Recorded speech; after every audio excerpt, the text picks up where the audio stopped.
এখন আপনাদের সম্মুখে গুরুত্বপূর্ণ বক্তব্য পেশ করবেন আমাদের এই 3 নং বিদ্যালয় পূর্ব ইউনিয়নের সভাপতি জনাব মোহাম্মদ বশির হাসান সরকার। তাকে তার মূল্যবান বক্তব্য পেশ করবেন অনুরোধ করছি। প্রিয় উপস্থিতি, আমি আমার ছাত্র দলের পক্ষ থেকে আপনাদের সকলকে জানাই আন্তরিক সালাম। আসসালামু আলাইকুম। ওয়ালাইকুম সালাম ওয়া রাহমাতুল্লাহ। আপনারা জানেন বিগত 16 বছর বাংলাদেশে জুলুম নির্যাতন করে শেখ হাসিনা তার দল বল সহ 300 আসনের এমপি, স্পিকার, এমনকি বাইতুল মুকাররমের খতিব সহ বাংলা ছেড়ে দিল্লিতে পালিয়েছে। কিন্তু আমরা বলতে চাই, যেহেতু আওয়ামী লীগ এবং তার সরকার নেতা নেত্রী সহ এই দেশ ছেড়ে চলে গেছে, আপনারা আর কখনো এই দেশে ফিরে আসার চেষ্টা করবেন না। আপনারা বৃথা চেষ্টা করে কোনো লাভ নাই।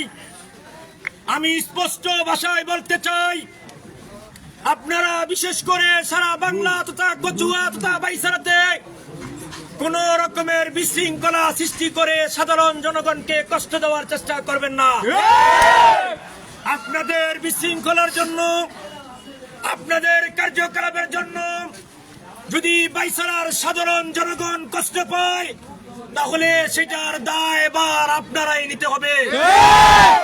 আমরা বিএনপি তথা অঙ্গ সংগঠনের পক্ষ থেকে দায় নিয়ে বলতে চাই, যদি আপনারা বাইসারাতে যেখানে নিষিদ্ধ লীগ সহ নিষিদ্ধ সংগঠনের কার্যক্রম চালাতে চান, তাহলে এর জন্য প্রশাসন যদি আপনাদের কোন রকমের পদক্ষেপ নয়, তাহলে সেটার দায়ভার আপনারা নিজেরাই নিতে হবে।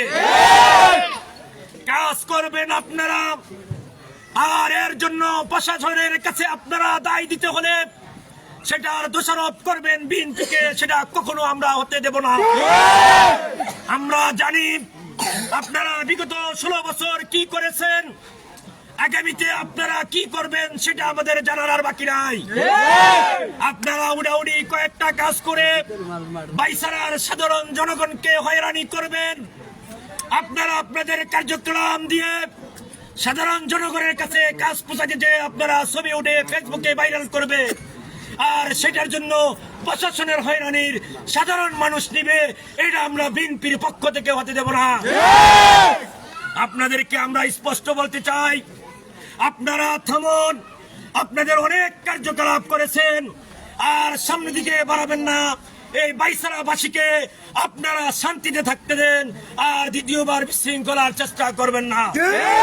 যদি আপনাদের কারণে বাইসারাতে কোন রকমের বিশৃঙ্খলা সৃষ্টি হয়, সাধারণ জনগণ, সাধারণ ব্যবসায়ী, সাধারণ কাস্টমার যদি কোন রকমের হয়রানির শিকার হয়, তাহলে সেটার দায়ভার বিএনপি ও অঙ্গ সংগঠন নেবে না, সেটার দায়ভার আপনারাই নিতে হবে।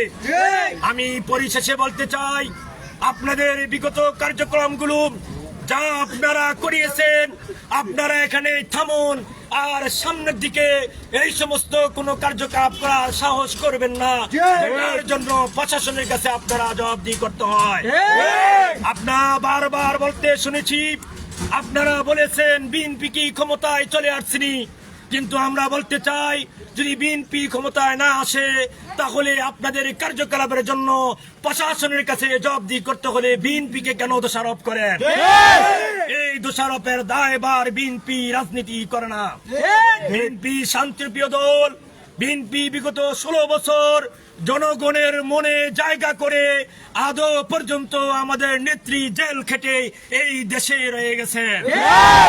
আপনারা দীর্ঘ 16 বছর জুলুম নির্যাতন করে এই দেশের জনগণে আপনাদেরকে তাড়িয়ে দিয়েছে, তাড়িয়ে গেছেন। আপনারা ওখানেই থাকেন, দ্বিতীয়বার বাংলাদেশে আসার চেষ্টা করবেন না। বিগত এত বছরে যতগুলো স্বৈরা শাসক দেশ থেকে বিতাড়িত হয়েছে, সেই 2024 সালে বাংলাদেশের শেখ হাসিনা এবং সেই সিরিয়ার বাশার আল আসাদ থেকে শুরু করে কোন স্বৈরা শাসক দ্বিতীয়বার তার দেশে ফিরে আসতে পারে নাই। আপনারা শ্রীলঙ্কাকে উদাহরণ দিয়েছেন, আমরাও শ্রীলঙ্কাকে উদাহরণ দিয়েছি। শ্রীলঙ্কা পালিয়েছে রাজা পাকসে, আপনিও শেখ হাসিনা পালিয়েছেন। দ্বিতীয়বার বাংলাদেশে আসার আর সুযোগ পাবেন না। যদি আসতে চান, আমরাও চাই আপনি চলে আসুন। আপনার বিচার এই বাংলার মাটিতে আন্তর্জাতিক ট্রাইব্যুনালে হবে। এই বলে আমি আমার বাইসারাবাসীর পক্ষ থেকে তথা ৩ নং বিতারা পূর্ব ইউনিয়ন ছাত্র দলের পক্ষ থেকে আমি সাধারণ জনগণ এবং সাধারণ ব্যবসায়ী বাইসারা বাজারের সকলকে আশ্বস্ত করতে চাই, আপনারা কোনো রকমের কারো কোনো প্রলোভনে পড়ে প্রশাসনের বিরুদ্ধে কোনো রকমের কার্যকলাপ করবেন না। সেটার জন্য আপনারা যদি প্রস্তাবিত হয়, আমরা এর রায় বায় নেব না। আপনারা কারো কোনো রকমের প্রলোভনে পড়বেন না। কোনো ব্যবসায়ী কোনো রকমের বিরোধী দলের এবং নিষিদ্ধ দলের কারো কোন রকমের প্ররোচনায় আপনারা কোন রকমের কার্যকলাপে জড়িত হবেন না। এই বাজারে ব্যবসা করেছেন, আগামী তো করবেন, যতদিন বেঁচে থাকেন আপনারা করবেন। কোন রকমের হয়রানির শিকার, চাঁদাবাজির শিকার, জুলুমের শিকার, নির্যাতনের শিকার আমরা হতে দেব না। আমি আমার সংক্ষিপ্ত বক্তব্য শেষ করেছি। আল্লাহ হাফেজ। বাংলাদেশ জিন্দাবাদ। শহীদ জিয়া অমর হোক। জিন্দাবাদ। সকলকে ধন্যবাদ।